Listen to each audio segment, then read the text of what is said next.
Olá pessoal, como vocês estão? Eu me chamo Amanda, faço parte da equipe organizadora do terceiro Sinjoc. Nós daremos início agora à palestra Panorama da Metodologia Científica, ministrada pela professora Mariana Quezado. Ela é engenheira agrônoma pela Universidade de Brasília, mestre em Biologia Celular e Molecular pela Universidade Federal do Rio Grande do Sul e doutora em Biologia Molecular, com ênfase em Bioquímica pela Universidade de Brasília, com período sanduíche na Weill School of Medicine dos Estados Unidos. Atualmente, ela atua como professora adjunta no Departamento de Bioquímica e Imunologia do Instituto de Ciências Biológicas e Exatas da UFMG. As suas linhas de pesquisa se enquadram nas áreas de biofísica, bioquímica e biologia molecular, com ênfase em química de macromoléculas. Os principais temas de sua pesquisa são a estrutura e função de peptídeos, a análise conformacional de peptídeos, estrutura e dinâmica de proteínas e biofísica de macromoléculas. Agradecemos à professora Mariana pela sua disponibilidade em aceitar o nosso convite e a todos vocês pela atenção e participação no nosso evento. Olá, pessoal. Muito obrigada por o convite de estar aqui hoje. É um grande prazer poder falar com vocês um pouquinho sobre a metodologia científica. Eu vou começar essa apresentação falando sobre algumas perguntas importantes. Na verdade, eu não vou respondê-las, mas eu vou usar elas para nortear um pouco a conversa que a gente vai ter hoje. São elas: o que é um conhecimento confiável? Como obter este conhecimento confiável? Como surgiu o método científico? O que é metodologia? E quais as limitações do método científico? Bom, de uma maneira geral, o conhecimento ele pode ser definido como representações, ok? O ser humano, ele é por natureza um animal curioso. Ele se apropria do conhecimento por meio de sensações que os seres e os fenômenos transmitem. Essas representações não constituem um objeto real, tá? Mas ele existe independentemente do homem conhecer ele ou não. Esse conhecimento, ele é, na sua essência, um esforço para resolver contradições entre as representações do objeto e a realidade que ele representa. A gente tem uma série de conhecimentos, como, por exemplo, senso comum, conhecimento teológico, mítico, filosófico ou científico. A gente vai falar um pouquinho mais disso para frente. Quando em busca de um saber, o indivíduo ele pode adquirir informações de modo empírico, aprendendo a fazer sem compreender qual era o nexo causal que deu origem a um determinado fenômeno. Então, ele pode ter um conhecimento por experiência, como, por exemplo, dirigir um carro sem que você tenha a compreensão do processo mecânico que a sua ação desencadeia. Você pode ainda aceitar, por um comportamento de fé, por exemplo, um ensinamento que te é transmitido, sem nenhuma consciência do conteúdo, como é o caso das superstições. Aquele que toma um remédio, por exemplo, acreditando que vai curar uma doença com tal procedimento, não tem, na maioria das vezes, nenhum conhecimento em relação à substância que está contida na pílula, né? E qual a relação que aquela substância tem com o seu mal-estar. Nesse caso, todos esses que eu mencionei aqui, a gente fala em conhecimento, a gente não pode falar em conhecimento propriamente dito, ou pelo menos em conhecimento científico. Bom, e aí surge a pergunta, né? A construção do conhecimento. A gente considera como construção o ato de construir algo, literalmente. E como um ato ou ação, né? A terceira fase do processo de vontade, ok? O que a gente chama de construção do conhecimento não é totalmente livre e aleatório, levando a uma incomunicabilidade, né? Ele corresponde a uma unidade do pensamento, a uma concordância, a um consenso universal. a gente não pode imaginar que possa, cada um, individualmente, no seu espaço, construir, né, o seu conhecimento de modo totalmente pessoal e independente, sem vínculo com uma comunidade. Aqui eu vou mencionar uma comunidade científica e com saber universal. Platão, esse indivíduo que a gente está colocando aqui nesse slide, ele dizia que o conhecimento ele consiste numa união entre crenças, verdades e que são justificadas. Veja, a crença é um estado mental que pode ser verdadeiro ou falso e é um elemento subjetivo do conhecimento. A verdade é algo real ou possivelmente real dentro de um determinado sistema de valores. E o que são verdades? Bom, existem várias definições. Aqui eu vou falar um pouquinho de Nietzsche, né? Nietzsche diz que a verdade ela é um ponto de vista. Ela não define nem aceita a definição da verdade, porque diz que não se pode alcançar uma certeza sobre isso. É uma das definições que eu mais gosto. Isso vai um pouco de encontro com o que Foucault dizia. Ele dizia que nem tudo é verdadeiro, mas em todo lugar e a todo momento existe uma verdade a ser dita e a ser vista. De acordo com ele, talvez uma verdade adormecida, que está só esperando um olhar aparecer, né? Ou algo para desvelar aquela verdade. E nos cabe achar uma boa pergunta, um ângulo correto, os instrumentos necessários, que de qualquer maneira ela estará presente aqui e em todo lugar. Bom, em epistemologia, a justificação é um tipo de autorização para se crer em alguma coisa. Quando o indivíduo acredita em alguma coisa verdadeira e está justificado a crer, a gente diz que aquela crença é conhecimento. Então, essa é a maneira que a gente une crença e conhecimento. Quando o indivíduo acredita em alguma coisa verdadeira e está justificado a crer, isso é verdadeiro. Só relembrando, epistemologia, na verdade, episte, né, significa conhecimento teórico, ou seja, ciência, e contrapõe a técnica, ok? São concepções de conhecimento, é uma macroconcepção. Assim, a gente entende que a justificação é um elemento fundamental do conhecimento. E a busca pelo conhecimento? Bom, para a gente entender isso, a gente tem que saber definir bem duas coisas: o que é informação e o que é conhecimento. Hoje, atualmente, o fazer e o conhecimento são integrados. Isso não acontecia na época da Antiga Grécia, né, quando o logos e a técnica não tinham essa integração. Em economia, né, os economistas costumam falar muito que conhecimento é um valor. Conhecimento se faz com informação e dados. E essa que vai ser a nossa conversa de hoje. Né? A gente tem que entender que informação e conhecimento são coisas diferentes. Dado é aquilo que tem num banco de dados, né? Que tem num repositório, são pontos isolados. Informação é um dado com relevância, com significado e propósito para alguém. Veja, quando eu falo de informação, eu estou falando de indivíduo, eu estou falando de pessoa. Ela não é marcada por acúmulo, e sim pelo que a gente chama de veículo e circulação. A informação, essa circula entre os indivíduos, ou seja, a informação ela vem do tratamento dos dados. Então, se você tem uma série de dados e você não trata esses dados, né, você não dá circulação a esses dados, você não tem informação. O conhecimento ele é construído com os dados dos bancos de dados que são trabalhados com a informação. Então, se a gente pensar, a gente tem uma pirâmide. A gente tem na base dessa pirâmide essa coleção não estruturada de fatos e números, que são os dados. Depois a gente tem o que a gente chama de informação, que seria estes dados estruturados.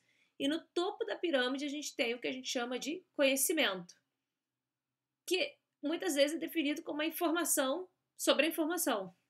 E quando a gente fala sobre essas coisas, a gente tem que pensar sobre a efemeridade. A efemeridade ela decorre da fragmentação.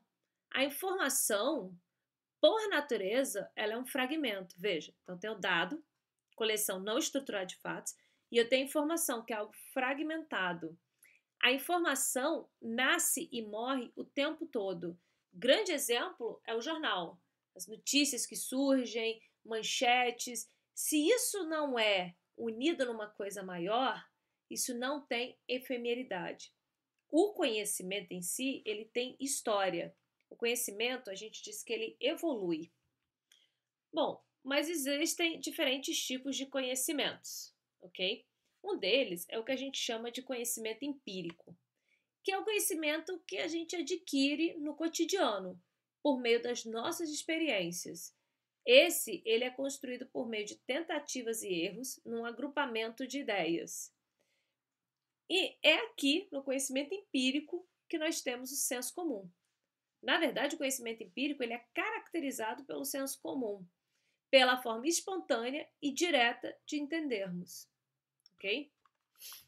A gente tem o conhecimento filosófico. Bom, é a filosofia em si, né? A palavra filosofia, na verdade, foi introduzida por Pitágoras, e ela é composta das palavras philos, que significa amigo, e sophia, que é sabedoria. A filosofia é a fonte de todas as áreas do conhecimento humano. E todas as ciências não só dependem dela, mas como nela se incluem. Em toda a trajetória filosófica surgiram ideias e teorias de grandes filósofos que foram convergentes e divergentes. Portanto, assim, se a gente tem generalidades, também não há consenso. E a gente pode explicar isso como alguns expoentes, como, por exemplo, Pitágoras, Sócrates, Francis Bacon, Rousseau, Kant, Hegel, Locke, Marx, né? Cada um deles com a sua experiência. Inclusive, Kant é aquele que gosta de dizer que o conhecimento ele inicia-se com a própria experiência. E John Locke dizia: o homem ao nascer é uma tábua rasa sobre a qual a experiência é gravada. E a gente tem o conhecimento teológico. Bom, esse é o conhecimento revelado pela fé divina ou pela crença religiosa. Ele não pode, pela sua origem, ser confirmado ou negado. Ele depende da formação moral e das crenças de cada indivíduo. Por exemplo, acreditar que alguém foi curado por um milagre, acreditar em Deus, acreditar em reencarnação, em espíritos e outras coisas. Ou seja, não pode, pela sua origem, ser confirmado ou negado. E a gente tem o conhecimento científico. Bom, o conhecimento científico ele surge com essa figura que eu admiro muito, eu sou uma grande fã, que é Galileu Galilei, né? Os gregos já distinguiam no século VII a.C. a diferença entre o conhecimento racional, ou seja, o conhecimento científico, aquele que é mediado pela razão, e o conhecimento mítico, que é aquele inspirado pelos deuses e do qual se fala sem nenhuma preocupação em relação à prova de acontecimento, tá? O conhecimento científico, ele surge a partir da determinação de um objeto específico de investigação e da explicitação de um método para essa investigação. Veja, a ciência caracteriza-se como uma forma de conhecimento objetivo, racional sistemático, geral, verificável e falível. Então, o que é pesquisa? A pesquisa é a atividade nuclear da ciência. É por meio dela que a gente tem uma aproximação e um entendimento da realidade a ser investigada. A pesquisa, a gente tem que entender ela como um processo permanentemente inacabado. Ele se processa por meio de aproximações sucessivas da realidade que vão fornecer subsídios para uma intervenção no que a gente chama de real. A pesquisa científica é o resultado de um inquérito. E existem algumas abordagens. Dentre elas, a gente tem o que a gente chama de pesquisa qualitativa e pesquisa quantitativa. A pesquisa qualitativa, ela não vai se preocupar com a representatividade numérica, mas sim com o aprofundamento da compreensão de um grupo social ou de uma organização. A pesquisa quantitativa, ela se centra numa coisa que a gente chama de objetividade.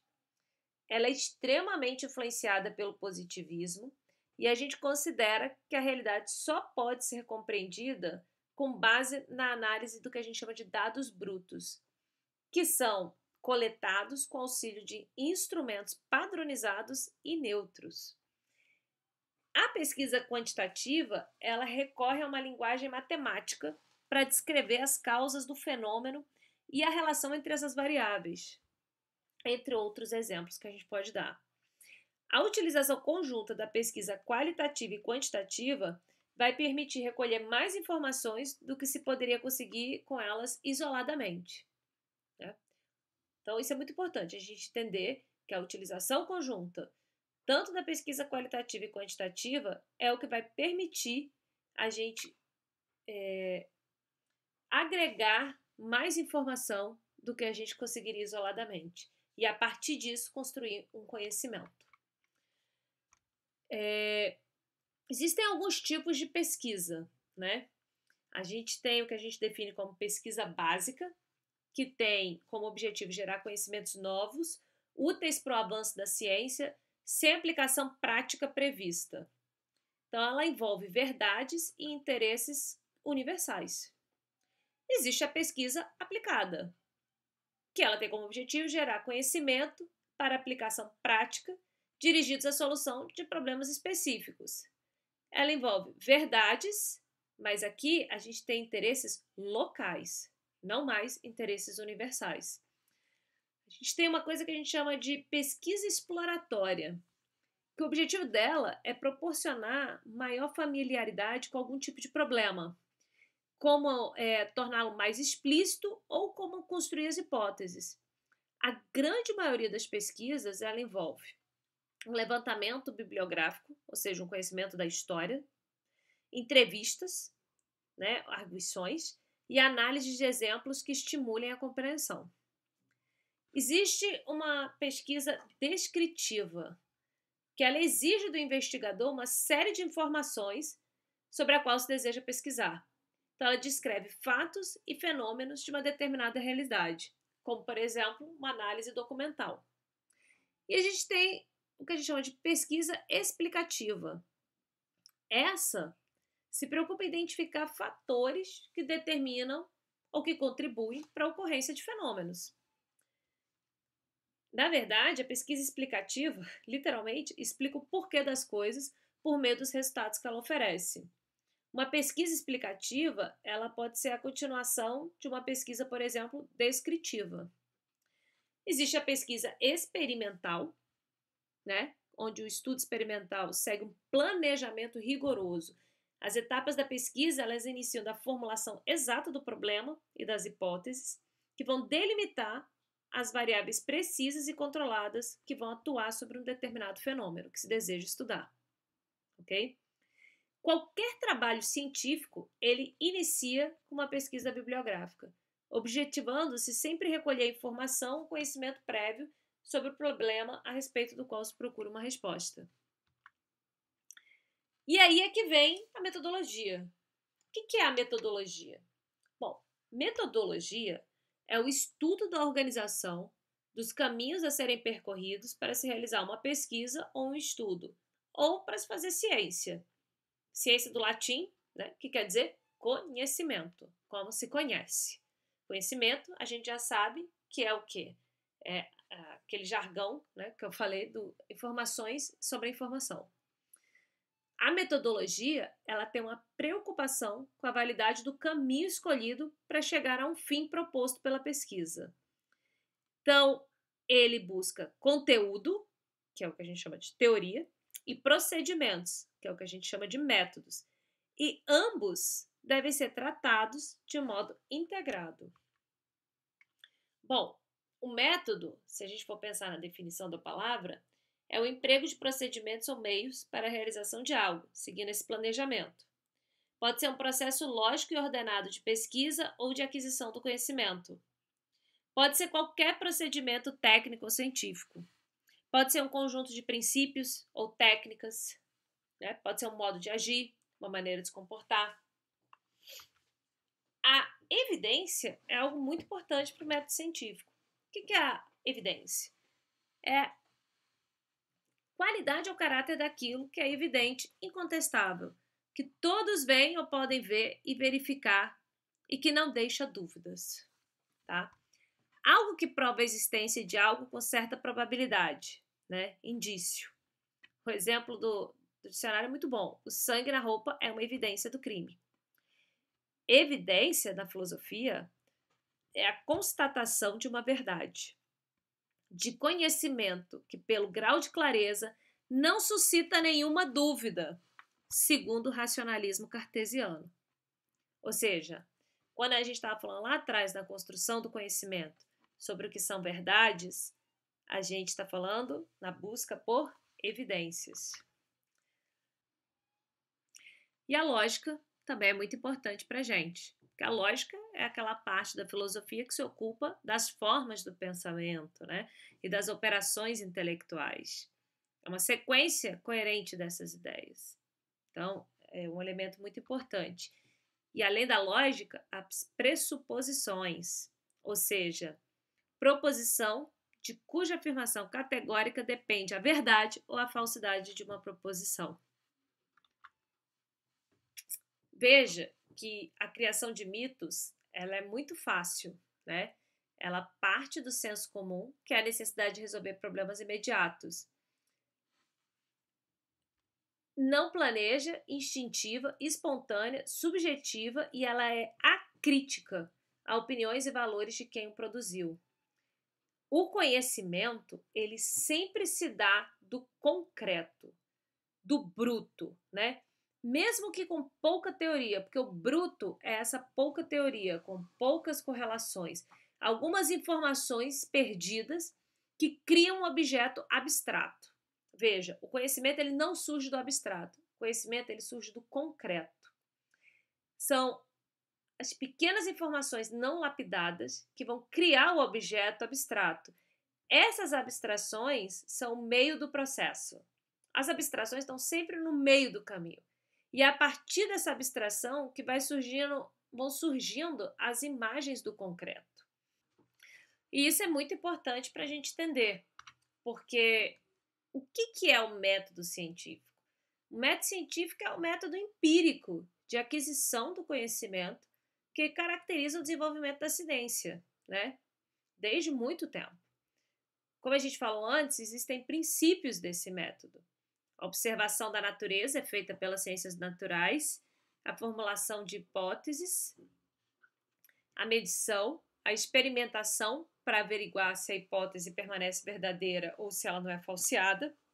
Ou seja, todos têm que achar o mesmo resultado em qualquer lugar do mundo. E a gente tem o refinamento dessas hipóteses e a construção de modelos.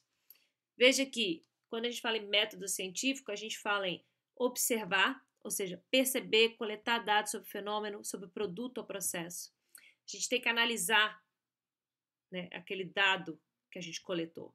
Analisar o fenômeno, o produto e o processo. Formular a partir disso nossas hipóteses e problemas, fazer uma pressuposição sobre esse fenômeno, sobre o produto ou processo, experimentar e testar e comprovar essa pressuposição, sintetizar e criar a representação daquele modelo e generalizar os resultados. Isso é uma forma, né? O método científico não é uma sequência fixa de passos a serem tomados. Isso é muito importante a gente entender. Ele é um processo criativo altamente variável.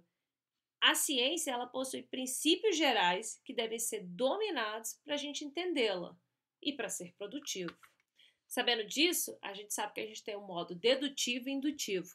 Dedutivo é aquele modo aristotélico, né? Onde a gente tem uma teoria, a gente postula uma hipótese, faz uma observação e confirma.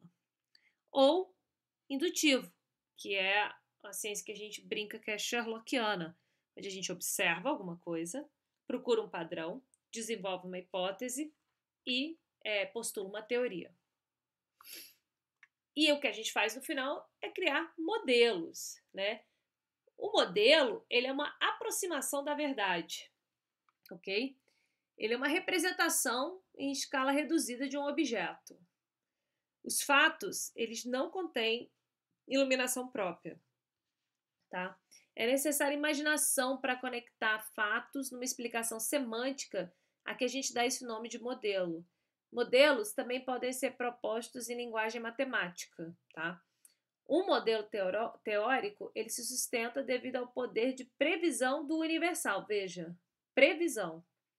Teorias, elas tentam unir passado e futuro. A hipótese central de qualquer teoria é que o futuro irá se mostrar semelhante àquilo que se viu no passado. O jogo da ciência, ele só é possível se o cientista tem uma ideia muito clara da ordem que se espera da realidade. Fora desse quadro de ordem, os fatos não têm significação. Uma das funções, né, do ensino é fazer com que o estudante ele se familiarize com essa ordem e aceite dessa ordem que é aceita pela comunidade científica com as sucessivas transformações e revoluções, né, que essa proposta de ordem passou, ok? Na verdade, isso era o que eu tinha para falar para vocês hoje. Falar sobre metodologia científica pode ser um assunto interminável. Eu tentei trazer uma breve introdução para vocês, para a gente tentar entender. Aqui na universidade, no Instituto de Ciências Biológicas, a gente ministra uma disciplina de introdução à metodologia científica, tanto para alunos de graduação quanto para alunos de pós-graduação. Ela é ofertada todo semestre, inclusive ela vai ser ofertada esse semestre. Então, para quem tiver interesse, esse é meu e-mail. Muito obrigada, um grande prazer poder falar com vocês e até breve.